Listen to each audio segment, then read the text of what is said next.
You're listening to Bible Truth Feed, a podcast by Christadelphianvideo.org for Christadelphians and all those seeking the truth about the Bible message. Join us now as we present our latest episode.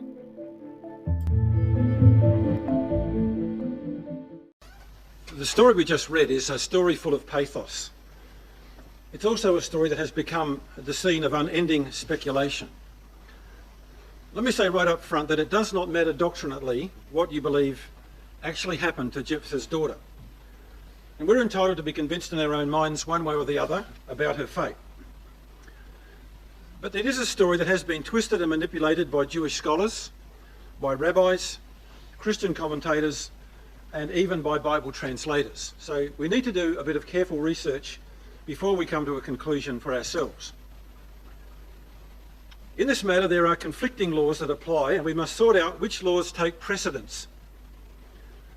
Always remembering that overshadowing the whole process of Judges chapter 11, there is a consistent, loving, actively involved God in the process. And that's going to be, I think, the deciding factor. We might find it hard to understand some of Jephthah's motivations, but we do understand the character and the values of our loving Heavenly Father. And that's where we're going to see the answer, I believe. Now, two things the inspired record says about Jephthah. Number one, Jephthah is in Hebrews chapter 11. By implication, his daughter also fits that group of people who by faith were able to do things that God approved of.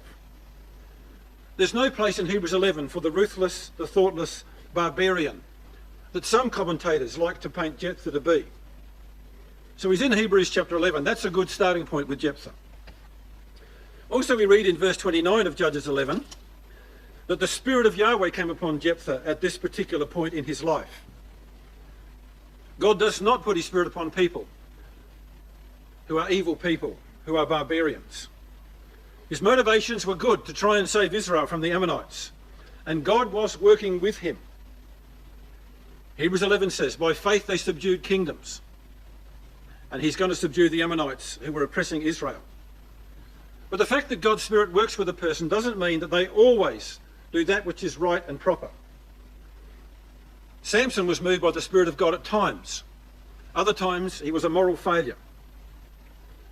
David was moved by the Spirit of God at times, but he also had moral failures. So you see, what's important is at this particular moment in history, Jephthah is working with God, and he's working under God's direction and with God's power behind him. He was raised up for a moment to save Israel and to punish both the Ammonites and the Ephraimites. And you need to read chapter 12 in connection with chapter 11, because after he's got rid of the Ammonites, he goes over and he sorts out the proud Ephraimites. And that was something God also needed them to be punished for their arrogance. But with those two key scriptures in mind, he's in Hebrews 11, and he's working under the Spirit of God. We can actually approach this subject, I think, with a biblical approach to it, rather than what some of the commentators will give you. Now, Judges 11 is a digression from the flow of the repeated pattern of the Judges. In the book of Judges, you know the pattern. Israel gets into sin. God brings suffering upon them. They seek God, and then God sends a saviour. And that's the pattern we've all learned from Sunday school years. And it goes over and over again through the book of Judges. Now, before I start and start to expound this chapter, I want to get our geography correct, because I would say 90% of Christadelphians who read this chapter have the wrong Mizpah in their mind, because you all think of Mizpah, which is near Jerusalem. And that's not the Mizpah of this chapter. So let me just deal with the geography first. I probably should have put that slide up, just making my first 2 points. But let's look at our geography go here. So we are dealing now with events that happen entirely on the east of Jordan. So what you need to realise is that when we're talking about the land of Mizpah, it's taken from Genesis 31 verse 49, when Laban and Jacob make a covenant, and they build that little altar of stones to make a covenant they would not trespass on each other's territory anymore. So it's the land of Mizpah we're talking about, not the city of Mizpah, which is down near Jerusalem, further on the other side of Jordan. Tob, the city of Tob, is out here, right over on the border of Syria. So we're dealing with events that happen in the land of Mizpah, and with Tob, the Ammonites coming up, and then Jephthah driving them down. So you need to get your geography straight first, which Mizpah we're talking about. This was part of Gilead's inheritance. You can see that in Joshua 11 verse 3 and verse 8. Mizpah, the land of Mizpah, was given to the family of Gilead. So again, this is the Gilead and Bashan, that's where they got their inheritance, but it's the land of Mizpah we're talking about. So when you read about Mizpah, you never read about the city of Mizpah. It says they came to the land of Mizpah. He went through Mizpah. You know, there was a house in Mizpah, but there's no city of Mizpah. It's the land of Mizpah we're talking about. So get that straight. So we're dealing with the eastern Jordan, and Tob is just over further east on the border of Syria. So we then must get our history straight. So the genealogy in chapter 11 verse 1, the Gilead here is not the Gilead who was the grandson of Manasseh. Remember, there was Manasseh maker Gilead, and it went on from there. So this is not that Gilead. He would have been long dead. We are dealing now at the end of the 400 years of the Judges. He was long gone. He was right back in the start. So we're talking about another Gilead here in chapter 11 verse 1. Jephthah the Gileadite was a mighty man, and Gilead's wife bare him a son, or bear him sons, we read in verse 2. So there was a man called Gilead. That's not unusual, because the name Gilead becomes a very common name in the tribe of Manasseh, and you can understand that. Gilead being the great warrior who defeated the Og king of Bashan, inherited a big territory. It was a common name in their genealogy. So his father appears to have been called Gilead, or maybe the Hebrew can almost imply that the family of Gilead bore Jephthah, but I prefer that his father's name was Gilead, which is a common name in that tribe. In verse 2, or verse 1, it says, he was a mighty man of valor, he was the son of a harlot, and Gilead begat Jephthah. And his father called him Jephthah, which means God opens. Now, by implication, and to the Hebrew mind, when it says that God opens, you're talking about the firstborn from the womb. Always when God talks about the firstborn, he says it was that which opens the womb. You can read that right through the law of Moses. That which opens the womb is the firstborn of any child or beast. The firstborn was dedicated to God. So his father's saying, this is my firstborn. This is the one that I want to inherit my land. And obviously, probably being the first child that Gilead had, he thought he was a lovely little boy. And, you know, he wanted him to inherit. Well, then the problem came in verse 2 that he then actually got married properly, not to a harlot this time. He got a proper wife, and he had more sons. 20 or so years, maybe 30 years go by, and now there's a dispute. And you could probably well bet that as soon as Dad died, the real sons, who actually saw themselves as legitimate, challenged the illegitimacy of Jephthah and wanted him thrown out of the inheritance. That's what it says in verse 2. They thrust him out. And in the Hebrew, that's an extremely strong active term. They threw him out. You know, they were quite humiliating the way they did this to him. They thrust him out. They could use Deuteronomy, right against that, Deuteronomy 23 verse 2 and 3, which forbade illegitimates coming into the congregation. So they had scripture behind them. They could use Deuteronomy 23 verse 2 and 3. They could use the example of Abraham with Ishmael. They could use the sons of Keturah being sent away. Whatever they used, they got the tribe behind them to get rid of this Jephthah, who had taken their inheritance. And look what they said in verse 2, you shall not inherit in our father's house. As the firstborn, his father wanted him to be the one that opened the womb, to have the right of the firstborn. He would be the one that would manage the family inheritance, and his brothers would have to work for him or with him. And they didn't want him to do that. So it's about inheritance we're talking about in the case of Jephthah. You will not inherit in the father's house because you're the son of a strange woman. So let's say he was about 30 when his brothers expelled him. It's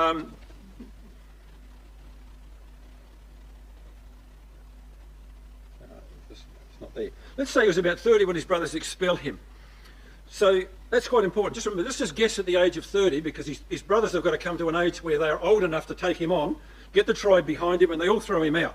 And he goes across to this place called Tob over on the east. Now, chapter 11 verse 7 tells us he bitterly resented this. So even years later, and we're talking now possibly 25 years later, because by now he's had a daughter over there who's also grown up.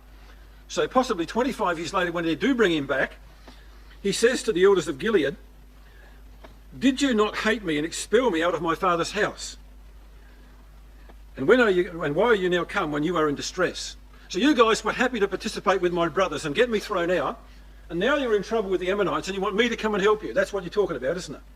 So he's still bitter after 25 years about the fact that he's lost his inheritance and they chucked him out, and everybody was participating in that. Even the elders have got behind the brothers to get rid of him. So he really resents that. This return, we're told in verse 4, came after many days. The process of time was the margin as after many days. So a long time has gone past that the Ammonites are now threatening them. The Hebrew for the correct Hebrew for the process of time is after many days. By now, Jephthah has set up his own private army, operating from Tob. And so now that they're in trouble with the Ammonites coming against them, they want Jephthah to come and help him with his mercenary army. Now I suggest to you that Jephthah was about 55 years of age when this event took place. When you go to chapter 12 verse 7, you'll see that Jephthah dies at the age of 61. So we're told in Judges 12 verse 7, Jephthah judged Israel 6 years and he died. So he was probably just over 60 when he finally died, only 6 years after this incident. He was an older man when this took place, so he's been away probably for 25 years in exile. During those years, he had no family farm, no family inheritance. How was he going to survive? Well, he survived by becoming a powerful warrior, operating a mercenary force, plundering Canaanites and Amalekites and Ammonites. You see, it was a battle for inheritance, and he now lost his inheritance, but over in Tob, he didn't have an inheritance there either. He had to set up an army to survive. And I believe they were a mercenary army. Look what it says in verse 3, that were gathered to him vain men. The idea of that is, these were rough, tough, hard guys. You might say criminals. He got a whole lot of bunch of mercenaries on board. And what's what happens in history. When leaders are exiled, they hire mercenaries to try and recover their inheritance. They pay those men with the plunder they get from the battles they get involved in. Look at the Russians using these, what are they called? German guys, the mercenaries that Russia's using in Ukraine. What are they called? Yeah, the Wagner group that the Russians are using. They're hiring these mercenaries from all different nations, a lot of them are German, to fight in Ukraine. So, you get this, it's what people do when they want to just, they hire armies that will go out for spoil. So you've got a wild bunch of armed men now working under Jephthah. Now Tob is right over on the very eastern limits of Israel's conquest, right near Syria. It became noted for supplying fierce warriors. Let's just get here. No. Yeah, this is David. This is in the days of David. This is years later, about 50 years later when David's involved. Look what it says. The mercenary fighters of Tob were highly sought after for wars. This is in the days of David. The Ammonites saw that they had become a stench to David. The Ammonites sent and hired the Syrians of Beth Rehob and the Syrians of Zobah, 20,000 foot soldiers, and the king of Maacah with 1,000 men, and the men of Tob, 12,000 men. So even in the days of David, there's still 12,000 mercenaries you can hire in Tob. So it became a place where mercenaries were very active and could be hired. These men of Tob were a part of that battle with the Ammonites that David had. Now the Ammonites are hiring him. Back in Judges, he's against the Ammonites. So mercenaries don't care who they fight for as long as they get paid. So you see the men of Tob have a reputation right down through history as being very, very good soldiers to hire. So when Israel are under pressure, they call for help from Jephthah and his military mercenary army. So we need to understand that not only are we dealing with the east of Jordan, but we're dealing with a situation where the history has taken place over a long, long time. So Jephthah's born, about 30, let's say he gets thrown out when his brothers have also grown to maturity. 25 years later, they're being attacked by the Ammonites. They beg to God for help, and God says, you go and ask Jephthah. So they go over and they try and bring Jephthah back, but of course he puts down conditions upon them. And we're going to see what they are. But let's just go back now to the history around this time. Judges chapter 10, verse 6 to 8. This is what started the whole thing off. We're now talking when Jephthah's 55, when he's got his mercenary army. This is what brought the appeal to Jephthah. Judges 10, verse 6. The children of Israel did evil in the sight of Yahweh, served Baalim, which is the multitude of Baals, and Ashtaroth, the gods of Syria, the gods of Zidon, the gods of Moab, and the gods of Ammon, the gods of the Philistines, and forsook Yahweh and served him not. So they're really having a great time doing everything but serving God. God's angry. He sold them to the hand of the Philistines and to the hands of the children of Ammon.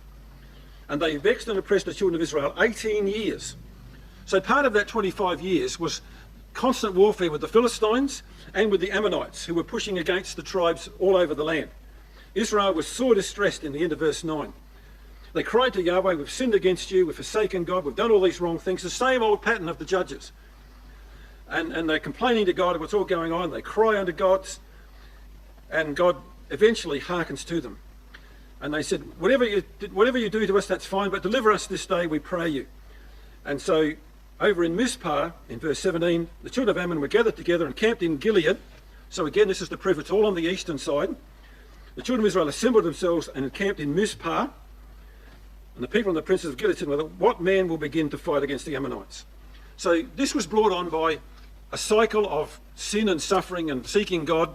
They now decide that they've got to get a warrior to lead the campaign against the Ammonites. And so they go looking for Jephthah, who they threw out 25 years ago. You know, it's a remarkable thing, isn't it, that people, you know, can get so bad and then suddenly decide to come back towards God. But they have to go to Jephthah, and that's something which would have been quite humiliating for them. Well, when we come to the appeal they make in chapter 11, verse 5, it was so when the children of Ammon came and made war against Israel, the elders of Gilead, again proof it's not the western Gilead, the elders of Gilead went to fetch Jephthah out of the land of Tob. They come and they said, come and be our captain to fight with the children of Ammon. Now they wanted just a military leader. They did not offer him the headship of the tribe or the headship of his family. They just want you to come and we'll hire you to be a mercenary. You can control the army. Oh no, Jephthah's not going to accept that. He reminds them of the way they threw him out in verse 7. You hated me, you expelled me out of my father's house, which was the inheritance, and now you come when you're in distress. And they said, well, what do you want in verse 8? Well, we'll make you our head. And the word is Rosh, which you know, means the one at the top, the roof, the big boss. So he's now offered the tribal headship of the tribe of Gilead over on the east of Jordan. And he accepts that, and he confirms their promise with a public ceremony. So in verse 10, and this really connects you back to Laban and Jacob. And the elders of Gilead said, Yahweh be a witness between us. And there's your word Mizpah again. So you actually see that they're actually repeating what Jacob and Laban did by making a covenant in that place.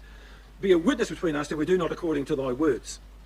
So they make a covenant here that he would come back and he would, if he wins the battle, remember that, if he wins the battle, you'll be boss of the whole family of Gilead over in here in the east.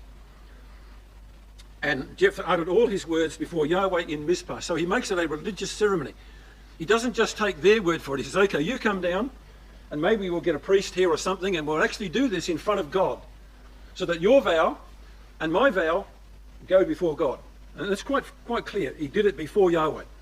This is not a rash situation. Jephthah is on God's side. So between verse 12 and there onwards, we find up to verse 28, we find the negotiations Jephthah has with the Ammonites. Now, I'm not going to go through that, but the basic story is the Ammonites were saying, you people, you Israelites came in and stole our land away from us. You know, they say that you come up from the south and you stole our land. So the Ammonites had gone east when Israel came through. They fought the Moabites, they fought the Midianites. They destroyed Og, king of Bashan, Sihon, king of the Amorites, but the Ammonites were still there. And the Ammonites are now saying, Israel's stolen our land. And Jephthah tries to argue with them right through this section, saying, no, look, we didn't dispossess you. We went right around the land of Moab, we went around Ammonite. You know, your argument is wrong. The Ammonites, of course, weren't listening to reason because they could see that they had the Jews at their mercy. They felt they could easily wipe out the men of Mizpah and take the whole land of Bashan back. They weren't going to go to any parley or reason, but he tries to reason with them through those verses and says, your history is all wrong, your claim is all wrong. And he was absolutely right what he said. He got the history right. They were just being devious because they were powerful. So what he's doing, if you come down to verse 29, or verse 28, the king of the children of Ammon hearkened not to the words of Jephthah as he sent him. So the negotiations broke down. And we won't go into all the story of the negotiations, but he says, you're worse than Balak, the king of Moab, the way you behave. We haven't done what you said, but negotiations failed. So in verse 29, while this is all going on, Jephthah is rounding up all the men of war from the territory of Mizpah and Gilead. So he's going around. It says he passed over Mizpah of Gilead. From there he went through Gilead, through Manasseh. He rounds up as many troops as he can get, and then he goes and he attacks the Ammonites. And before he did, he makes a vow. But the attack is on the Ammonites. So you can see what's happened now is that he's got his armies up there in the north, and he comes streaming down, and he drives the Ammonites all the way back to Heshbon. So his victory was complete over the Ammonites. So then we come down to the vow that he made.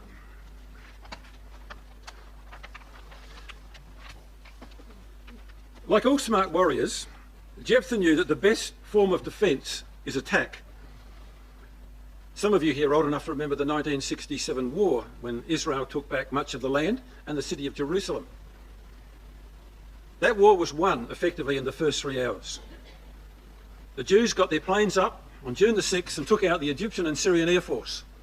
For the rest of the 6-day war, all the armies of the Arabs, which were 111 million against 4 million at that stage, were absolutely at the mercy of the Jewish jets. So the war was effectively won in the first 3 hours. Attack is the best form of defence. And Jephthah knew that. So he attacks the Ammonites and drives them south. When the negotiations break down, boom, he's ready with his army, and in he goes.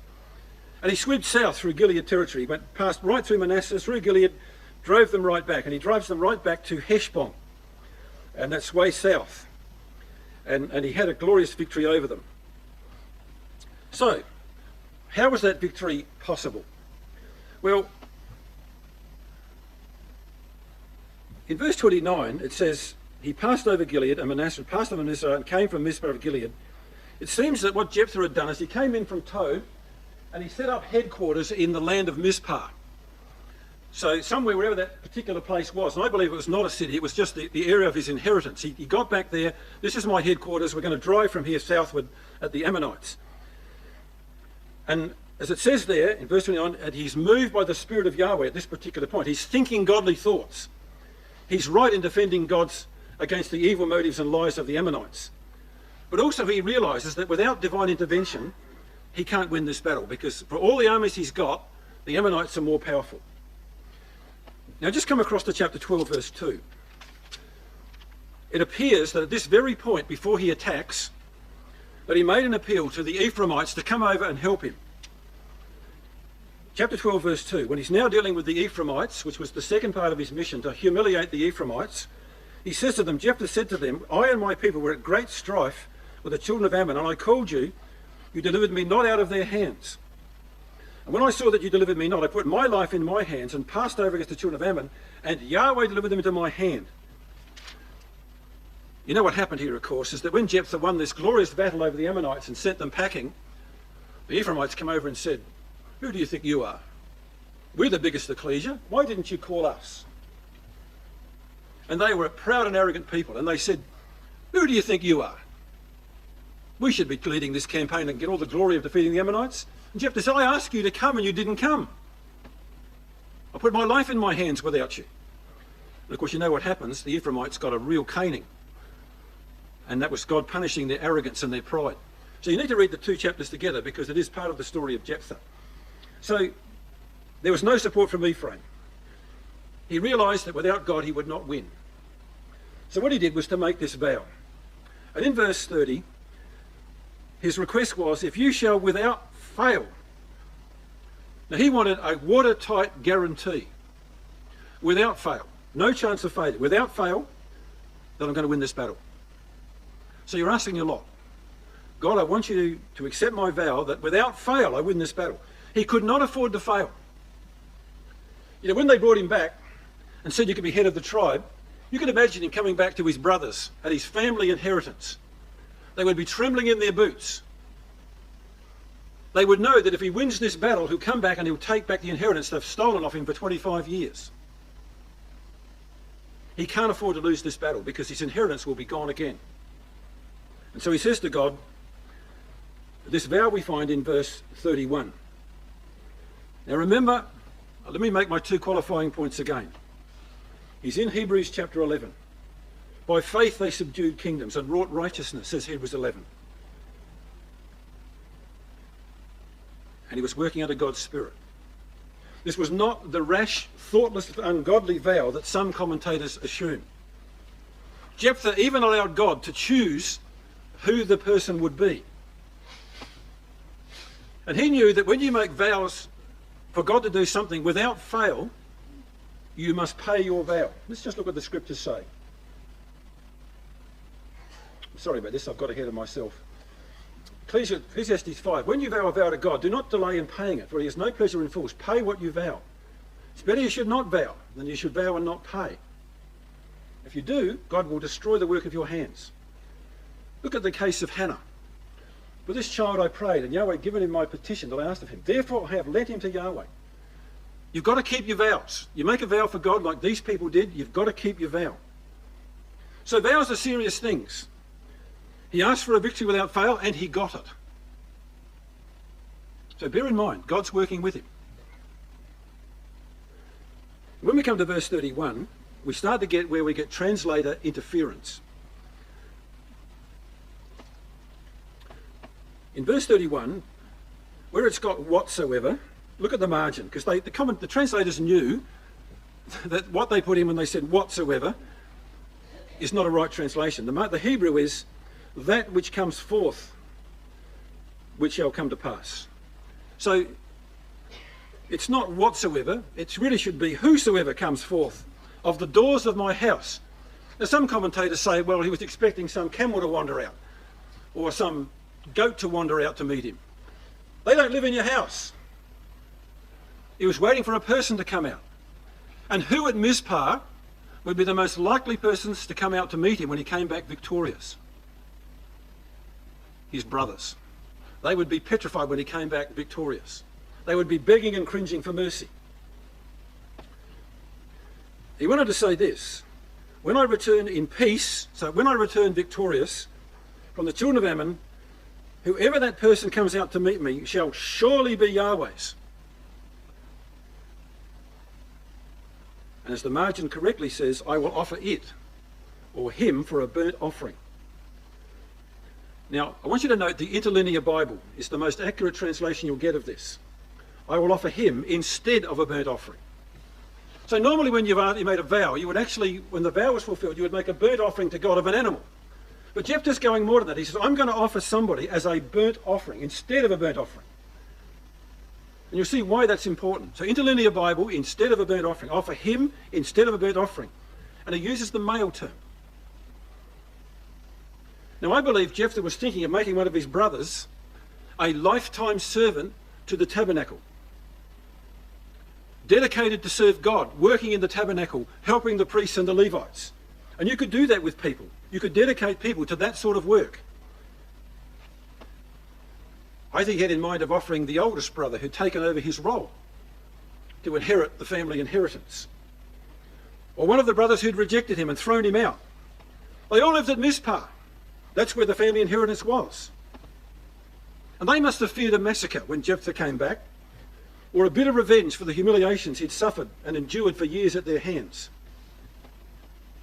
But when he came back, he got a surprise. He found his daughter was there. And he hadn't expected that. He would never have made that vow had his daughter been there. If she'd been there when he left, he would have warned her, one thing you must never do is come out of the house when I come back. But she didn't know that. And what I believe happened is his brothers, waiting in Mizpah, thought, well, if this guy comes back victorious, we're dead meat. How are we going to calm him down? He's going to come back full of boasting and triumph, and we're going to suffer at his hands because of what we did to him. How can we calm this guy down? Well, go and get his daughter from Tob and bring her here. And I believe they brought her in to calm his vengeance. Now, any fathers here who've got daughters will know they have a very strange and subtle way of getting through our defences. You know, when you've got sons, you can beat them up around the ears and tell them to go and do what you said. Daughters will snuggle up to you and say, but Dad... And daughters have a wonderful way of getting around Dad's defences. And I think they knew that. They thought he's only got one child. It's a loved daughter. If we're going to keep him calm, he's not going to do anything rash while she's here. So they bring her back to Mizpah. It's so clear he never imagined that she would be the one who would be offered. He would never have made that vow if he'd known that. He left her in Tob. She was not there when the vow was made. He would have expected that had she been there when he left, that she would be the first one to come out to greet him. but neither of them knew what was going on. She didn't know about the vow, and he didn't know she was there. He would surely have warned her otherwise. No, Jephthah expected it would be one of his scared, remorseful brothers that would come out begging for mercy. Instead, they pushed her out the door. So God accepted his vow and gave him the unexpected victory against overwhelming odds. In verse 33, he chased them all the way down to Heshbon, to Minnith, which is Heshbon, all the way south. And when he got back, his daughter came out with timbrels, rejoicing, like Miriam, like the women who came out before Saul and David, rejoicing over this victory. The fact that she did come out means it's painfully obvious she had not heard the vow, that she had not been there when the vow was made, or she would have certainly stayed indoors. That's just plain logic, isn't it? She didn't know what he'd promised. You know, the word there it says about his daughter came out to meet him with timbrels and dance, and she was, and you take out the italics, his only, the only one. It's the same word you find in Genesis 22 verse 2 of Isaac, who was the only son whom thou lovest. Exactly the same Hebrew. A very tender relationship between these two. The only one. And there's a lot of pathos in verse 34, a lot of sadness. Because it says, and when the Hebrew repeats something, you know that it's important. She was his only, and beside her he had neither son nor daughter. That's useless information in one way, but it's repeating it because it's important. This was his only child. He had no other sons. There was no one who could take on the inheritance unless she could have children. And now he's dedicated her to a life of service in the temple or tabernacle of God. But let's ask the question, why were there no other children of Jephthah? The man's probably about 55. I would suggest that probably after having this daughter, he may have become impotent, maybe even in battle. He only ever had one child in his life. Even after this incident, he had no children. He knew instantly that as soon as he was dead, the malicious brethren would reassert themselves over the inheritance. She was stuck in temple service. She could not farm. She could not have children. They would resume the inheritance. She would never marry or raise up seed to his name. And so his brothers would get it all back again. And so he said, I've been brought very, very low by this tragedy. You've brought me very low in verse 33. You're one of them that trouble me. And I think he saw her come forward with all the brothers behind her, pushing her out the door. Isn't that sad to think that might be the case? But for some reason she was there. He had not expected that. Now her personal faith was very great in accepting her father's vow and honouring it, even though she was no part of making it. She said, if my dad promised that to God and God's given him the victory, I've got no choice but to go through with what's been promised, is that I'm going to be offered, instead of a burnt offering, to serve in the temple or the tabernacle for the rest of my days and never to get married. So remember, instead of a burnt offering, let's now examine what happened to her. When we look at this subject, we must first look at God. God is a loving, merciful, kind Heavenly Father who hates cruelty and absolutely hated child sacrifice. God is the only perfect participant in this whole process. And God has eternal principles that always override particular laws. Right from the beginning in the book of Genesis, God made it very clear after the flood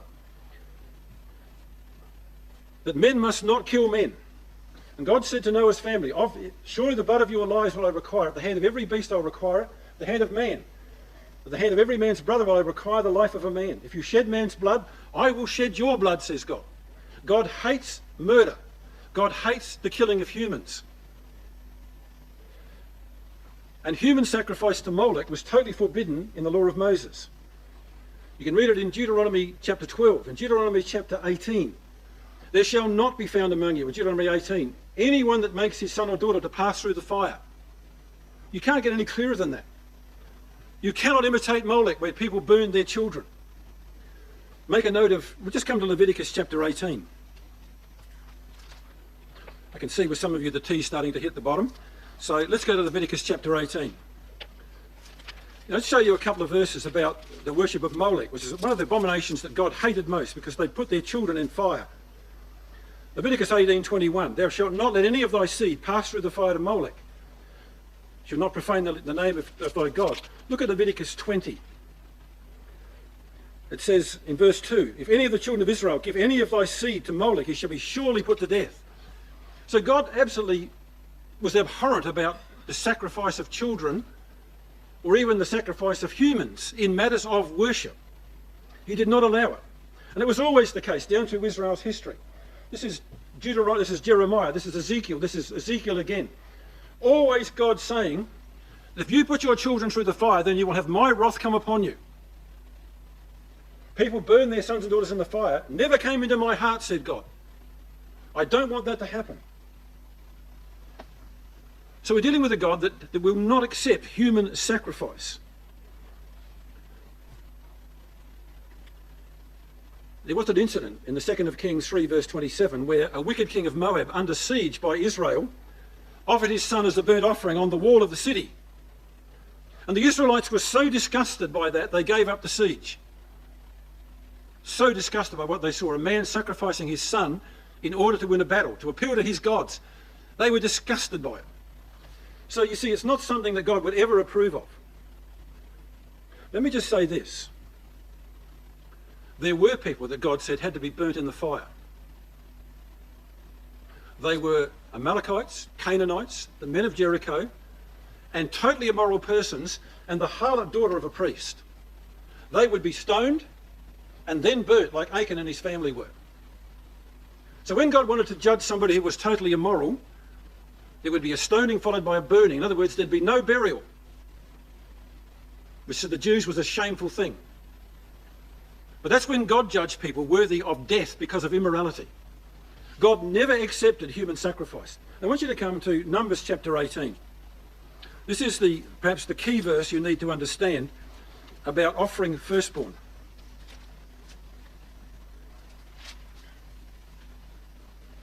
It's Numbers 18. And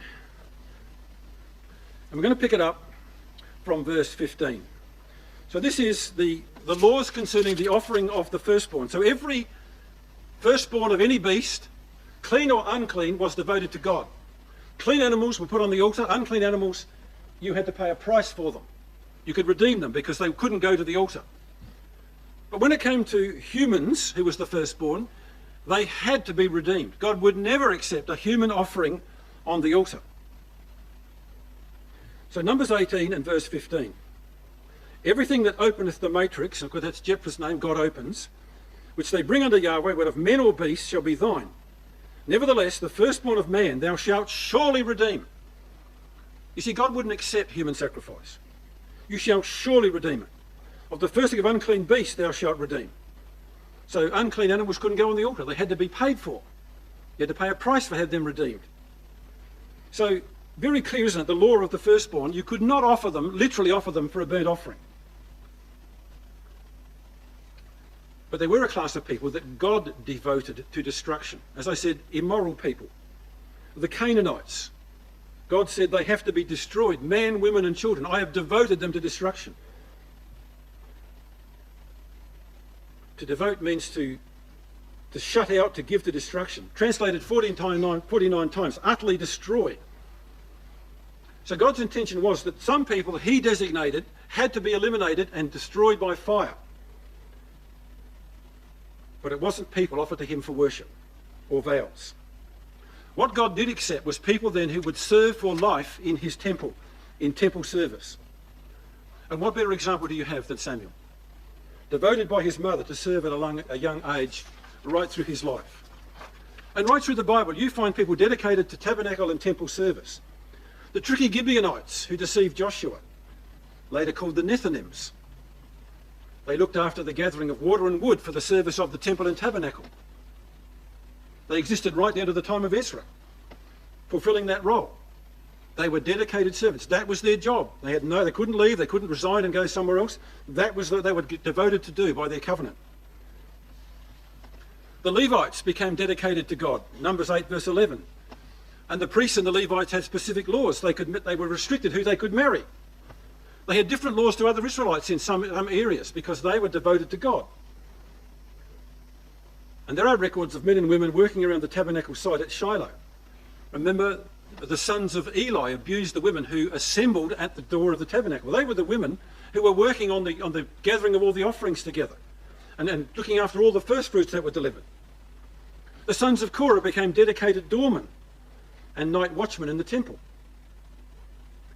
In the New Testament, you see the aged Anna in a role of service, assisting in God's house, 84 years a widow, and her work included spiritual discussions with people who came in pilgrimage.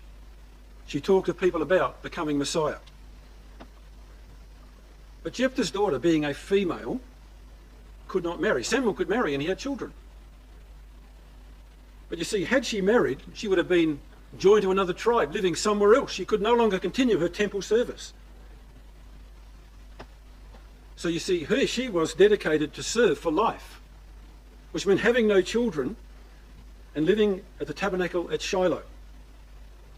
Do you think about why there had to be groups of women who worked in the temple or the tabernacle? At the time of harvest, they would come up with all the offering of first fruits, what they would bring to Jerusalem. You imagine a couple of million people coming to Jerusalem, every family bringing baskets of first fruits. If that's not preserved or dried in some way, within a week it's all going to be rotten. That is providing for the poor and the stranger and the widows and the fatherless for the whole of the next year. Then the tithes come in at the time of harvest. Then come in all the offerings that people make, the free will offerings. They have to be processed, they have to be stored. And then there's got to be the distribution when the poor and the strangers turn up and the widows turn up. Do you think that the high priest went out there to dish out relief supplies? There was a lot of work involved in running the temple and tabernacle as the state welfare system, caring for the widows, the fatherless, the poor and the strangers. And I believe that's what the women did in their service of the tabernacle. And I think that that's what Jephthah's daughter was dedicated to do. She could not marry, she could not have children, she would have to work there the rest of her life. And she accepted that. She honoured her father's promise. Now, always when you discuss this, people raise with you Leviticus 27. Let's just go there. I want to clarify how Leviticus 27 should be interpreted.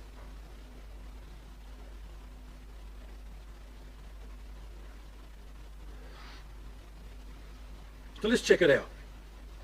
Let me just find this slide up there. Leviticus 27.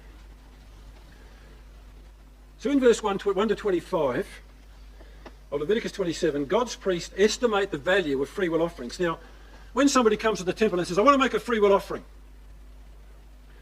how much do I have to give? Well, there was a formula here for how much it would be given, and it would depend on how old you were. Now, I personally believe, and you can debate this with me afterwards if you like, I personally believe the fact that we have ages here in the early verses means that when a person was being brought for temple service, let's say Jephthah's daughter's 22, they would look it up and say, well, she's not a male, she's a female in verse 4, and she's between 20 and 60, so the price for her as a female is 30 shekels. So he would have to make an offering of that much money as she came there to arrive. So there was a price put upon the people you dedicated, because the different ages here tell you that the older a person got, the less money you had to pay to get rid of them. So you could take your parents up there and for a cheap price get rid of them at the temple. Dedicate them and not pay too much. The remarkable thing is that when you came in verse 8 and you were a poor man, the priest could actually change the formula because you were poor. Look what it says in verse 8. If he be poorer than thy estimation, he shall present himself to the priest, and the priest shall value him. So what are your assets? Tell me what your income is, what's your assets? Okay, well, whatever you can pay will be okay. So there was provision even for poor people to pay less. But you still went through the process of honouring your vow to dedicate this person to the service of the temple, and you paid accordingly to do that. So there was an offering that went along with it. And the first 25 verses talk about the valuation of voluntary offerings. So let's skip on to verse 26. It's where it gets really interesting. We're now talking about the firstlings of beasts. So getting back to this thing of the firstborn. Now right against that, Numbers 18 verse 15. The firstborn of man must be redeemed. Which should be Yahweh's first thing. No man shall sanctify, whether it be ox or sheep, it is Yahweh. So if it's an animal, got to go on the altar. If it's a clean animal, got to go on the altar. You can't buy it back. In verse 27, it's an unclean beast, it's got to be redeemed. And the estimation would then come, how much that beast was worth. It might be a pig or something. You wouldn't bring a pig probably in Israel, but it might be a camel. And they would say, okay, well, the firstborn of the camel is going to cost you 50 shekels. And whatever the priest put, you've got to pay. But you could keep the camel. Didn't have to destroy it. So that is what men offer. So put in your margin, verse 26 and 27, laws about the firstlings of animals. And then in verse 28, make a note. Please put this note in. Verse 28 is the things that man devotes. Verse 29 is the thing that God devotes, and there's a big difference between the two. So in verse 28, no devoted thing that a man shall devote to Yahweh of all that he hath, of man or beast, of the field of his possession shall be sold or redeemed. Every devoted thing is most holy unto Yahweh. So if you come to God and say, I'm going to give you my field, then you can't redeem it. You can't buy it back. It stays there until the year of Jubilee, then it does come back. If you go there and you say, my daughter is devoted to service, I cannot pay to get her out of that. I pay to get her in there, but I can't pay to get her out. It's a devoted thing. It's most holy to Yahweh. Because you've made a vow to God that if he gives you this victory without fail, then my daughter will serve you for her life. So it's most holy to Yahweh. So that's devotions that men make. Now the important difference is verse 29, there are devotions which God makes. None devoted which shall be devoted of men by God. So put in your margin, when God devotes men to destruction, shall be redeemed, but shall be surely put to death. So it's not men that are devoted, except when God says, I want every Canaanite eliminated, I want every Amalekite eliminated, I want Edomites eliminated, I want every one of these people destroyed. And I want that done effectively. If I devote them, I want the men of Jericho wiped out. If I devote them, says God, you've got to carry that through. They cannot be redeemed. They shall be surely put to death. So there's a difference there between what man devotes and what God devotes. Only God can devote men to death. Rotherham has, for verse 29, as touching anyone devoted who may be devoted from among men, they were the people that God devoted. Only God has that prerogative. He also devoted that immoral people should be burnt, as you can read in the law. So this was a particular thing we need to understand about this chapter. You know, when King Saul was told by God to go and destroy the Amalekites, man, woman and child, he brought back Agag alive. And that was the point that he finally lost his kingship. Because the Amalekites were devoted by God, and he thought he'd bring him back as a trophy. And you know what Samuel did to Agag when he saw him? Carved him in pieces, because he was devoted by God. So you see, you never refuse to do what God has devoted. No man can change that. But God never, ever asked Israelites to offer their children as human sacrifices, or anyone as a human sacrifice for worship. You think about it, how ridiculous it would be if Jephthah had offered his daughter for a burnt offering. How do you present a burnt offering? Well, firstly you cut its throat, you catch the blood, and then you skin it, and then you gut it, and then you chop it up into bits, and then you put it on the altar. Can you perceive a loving God watching that and thinking, oh, this is good? Absolutely not, can you? That's not the God we worship. So you see, I believe very clearly she was not put through that process. Rather, as it says, she went to bewail her virginity. She did not bewail her death. She did not bewail the fact she'd be burnt on an altar somewhere. She went to bewail her virginity. Let's go back to Judges chapter 11. Now again, we've got translator interference in the record somewhat here. She asked for a period of mourning. Let this thing be done unto me, but let me alone for 2 months, to go up and down on the mountains and bewail my virginity, I and my fellows. So there were other women that would have come out with timbrels to rejoice at the victory. Her and her friends went for 2 months to live on the top of the mountains, to bewail her virginity, the fact that she would not bear children, the fact that the inheritance, that as soon as Jephthah died, would go back to his brothers.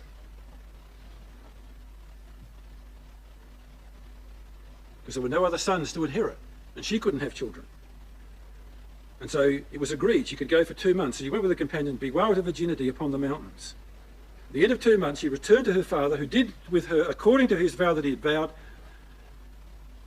And the next words would be absolutely superfluous had she been burned. The record says, and she knew no man.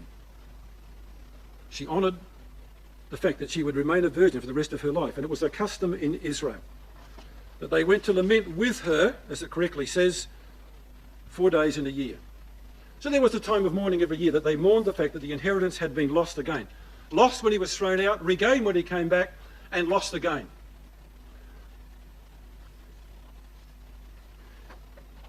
I want to just talk a bit about this inheritance issue.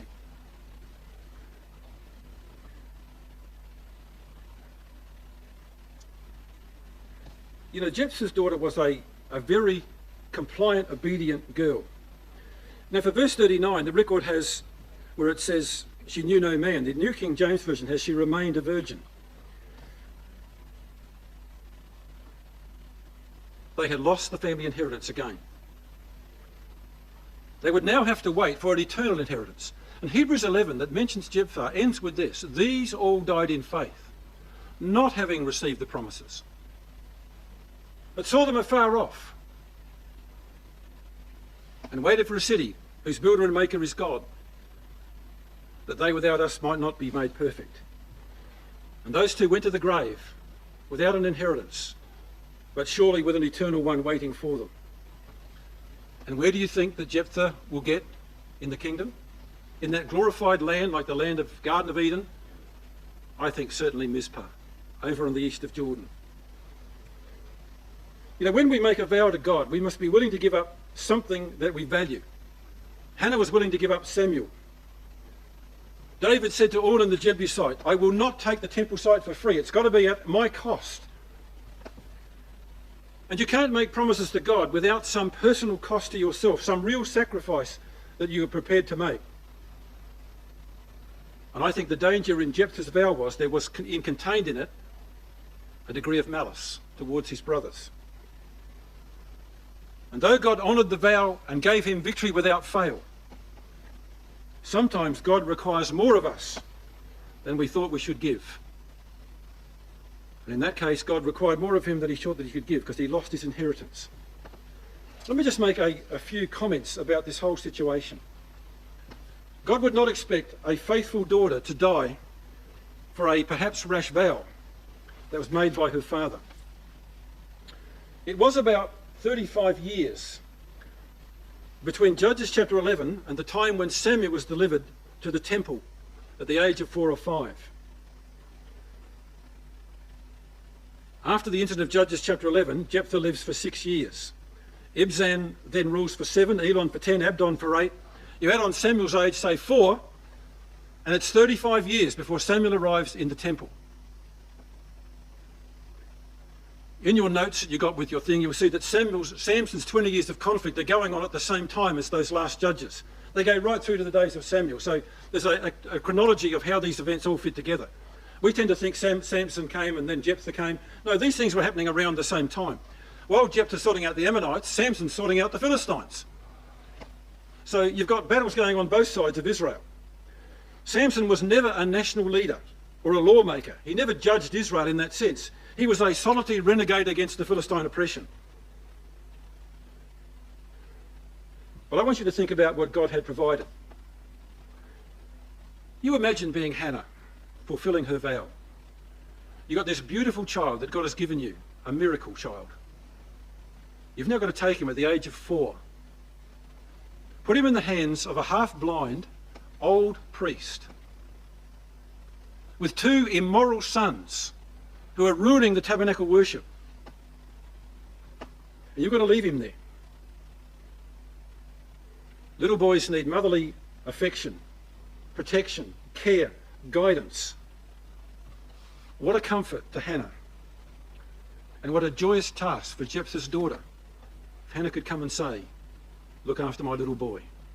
You think Eli could help him out with all the things he had to learn at the age of 4? Put him to bed and give him a kiss at night? It's remarkable, isn't it, that God had sent this woman there. You see, when he answered Jephthah's vow, he didn't let him take malice on his brothers. It came at a great cost to Jephthah.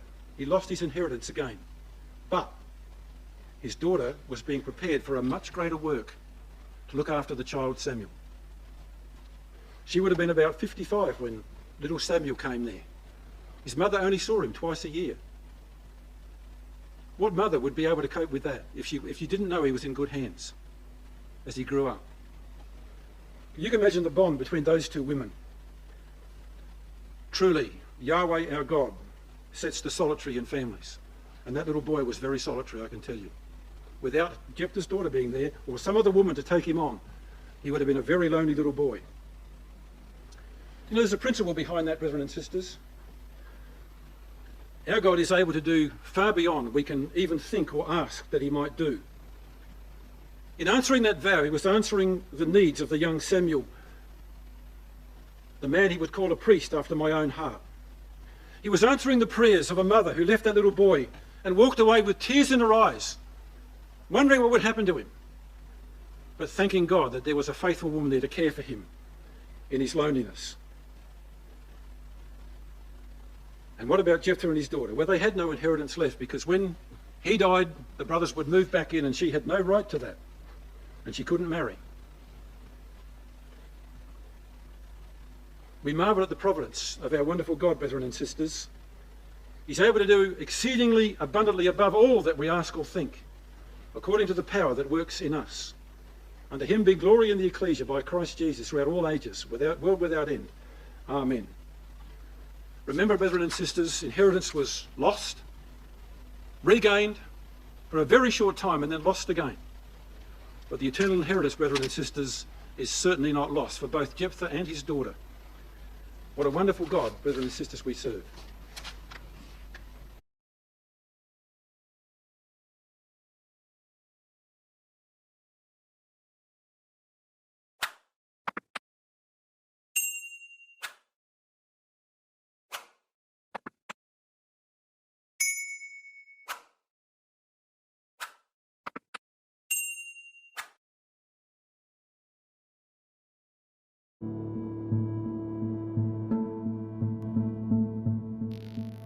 Thank you for joining us. We hope you found the episode helpful.